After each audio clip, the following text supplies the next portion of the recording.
Владимир Ильич Мичурин в 1934 году в предисловии к изданию своих трудов, третьему изданию, обращаясь к плодоводам, как он их называл, своих коллег, сказал: «Мы не можем ждать милости от природы, взять их у нее наша задача». Ну, впоследствии, видимо, командно-административная система, помноженная на партийное руководство, превратила это в сентенцию, то есть вырвала это из контекста и распространила на все подходы к нашей экономике. Соответственно, получил распространение и получил тезис «человек – царь природы». Ну и в соответствии с этим умением, так сказать, руководителей заставлять делать то, что они считают нужным, мы пытались повернуть реки вспять, расцвела Лысенковщина, убили фактически Николая Ивановича Вавилова, обозвали генетику, построили ЦВК на Байкале и совершили много-много других деяний, которые бы вообще не следовало и делать. Но это во многом касается и подхода к северу, к холодовому ресурсу, который был, и который, дай бог моей памяти, так сказать, все время нам внушал о том, что экономика на севере неэффективна, о том, что холод – это практически враг, от которого нужно защищаться. Ну и, соответственно, почему-то все время забывали о том, что существует Норильский горно-металлургический комбинат, существует алюминиевый завод полного цикла в Кандалакше, который находится за полярным кругом. Ну, в 50-х годах появилась Алроса, которая тоже была одним из камней, так сказать, заложенных в фундамент российской экономики, нынешней российской экономики, а тогда Советского Союза. И вот это вот все породило определенное неприятие холода как нашего партнера, как нашего ресурса, как нашего источника нашего же благосостояния. Никто не обращал внимания на то, что в этих краях, которые характеризуются экстремальными низкими температурами, живут люди. И эти люди почему-то не перемещаются по территории страны, которая располагает значительно более мягкими климатическими зонами, огромными свободными территориями и так далее и тому подобное. Видимо, эти люди тоже находили свое место, так сказать, свои достижения, которые они использовали, свои прелести жизни, которые они могли потреблять, не уезжая отсюда с севера. Ну, и, соответственно, была надежда только на тех людей, которые не совсем, не всегда подчинялись вот этим вот административно-директивным указаниям, вот этим вот тезисам, которые спускались сверху. Это были в основном ученые, особенно живущие на севере, и те работники реального сектора экономики, которые были креативными, думающими, и которые очень внимательно относились к тому, с чем они работают, где они работают и как жить дальше. Я приведу вам несколько примеров, которые характеризуют то, что в этом мире холод не является врагом, а холод был партнером для этих людей, и они умели использовать его преимущества. Ну, начнем, наверное, с первого. Это, прежде всего, холодовой ресурс так называемой вечной мерзлоты. Вечной мерзлоты с точки зрения продолжительности жизни человека, при которой жили многие поколения и будут жить при этом.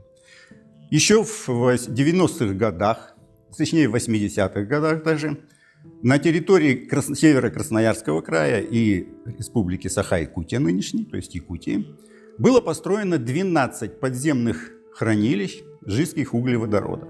В вечной мерзлоте это абсолютно экологически безопасные, крайне надежные и с точки зрения даже геополитики абсолютно гарантированное место для создания стратегических резервов, в которых сейчас очень нуждается наша российская экономика. В частности, нефтегазовый комплекс на сегодняшний день обеспечен, то есть нефть, собственно, производство нефти обеспечено где-то процентов на 10 тоже. И в 2022 году руководитель ГКЗ Игорь Шпуров тогда уже объявил, что нам нужно увеличить объемы стратегических запасов, которые используются во многих аспектах, прежде всего и с точки зрения ценовой политики, и с точки зрения безопасности, и с точки зрения создания демпферов для того, чтобы можно было не беспокоиться о последующем сбытии, учитывая все наши санкционные ограничения. Мы нуждаемся где-то в 100 миллионах тонн стратегических запасов, которые бы позволили нам это делать. Первое. И такое довольно серьезное применение. Второе.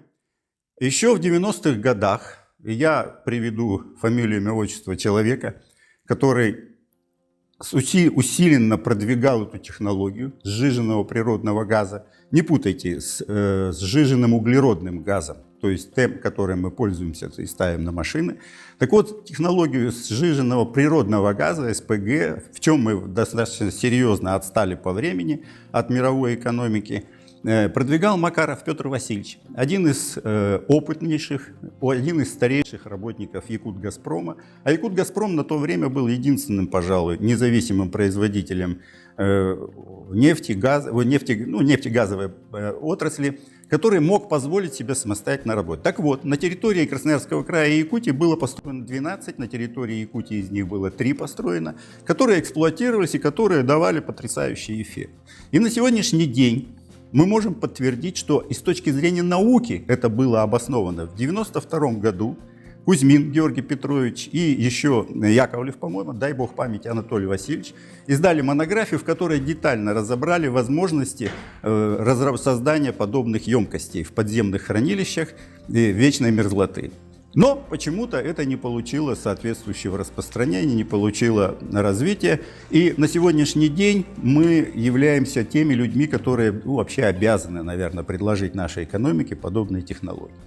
И еще одно замечание – это извечная проблема хранения семян в вечной мерзлоте, которой занимались и в Институте растениеводства имени Николая Ивановича Вавилова, которого я уже упоминал, и которая позволила нам создать подземные хранилища со значительно стабильными температурами, когда неизвестно вообще, как они влияют, то есть достоверно мы еще не полностью доказали, но по некоторым примерам можно судить о том, что вот такое хранение при стабильной температуре в условиях вечной мерзлоты позволяет значительно повысить схожесть этих семян. И естественно, я обратил бы внимание еще на один аспект, это который мы используем с вами повседневно. Это хранение продуктов питания в вечной мерзлоте, в так называемых наших ледниках, которые запускаются, так сказать, зимой и держат температуру полностью все лето. Ну и еще один пример, а их, наверное, можно еще привести достаточно много, это сельское хозяйство, которое развивается в этих тяжелых, экстремальных климатических условиях и дает нам то, чего никто не получает по России. Это, например, табунное коневодство. Это история которого насчитывает вековую практику развития того серьезного сельскохозяйственного ресурса, который когда-то вообще определял все сельское хозяйство Якутии. И на сегодняшний день мы наконец пришли к тому, что это нужно развивать, это нужно эксплуатировать. Ну и еще маленькое примечание. За время деятельности Якутского научного центра, Академии наук Республики были проведены работы по адаптации растительности так называемых интродуцентов, которые завозятся из соседних районов и которые почему-то раньше считались невозможными для использования в республике. Так вот, на сегодняшний день это сотни. Только в 2000 году было зафиксировано 135 деревьев и кустарников, так называемых интродуцентов, которые мы могли бы использовать в нашей повседневной жизни. Наш город нуждается в украшении не простой растительностью, а той, которая поможет сохранить мерзлоту, использовать этот холодовой ресурс, сделать его союзником, как хотелось бы сделать всех союзником холода, а холод нашим инструментом, который бы позволил нам жить лучше, красивее и богаче.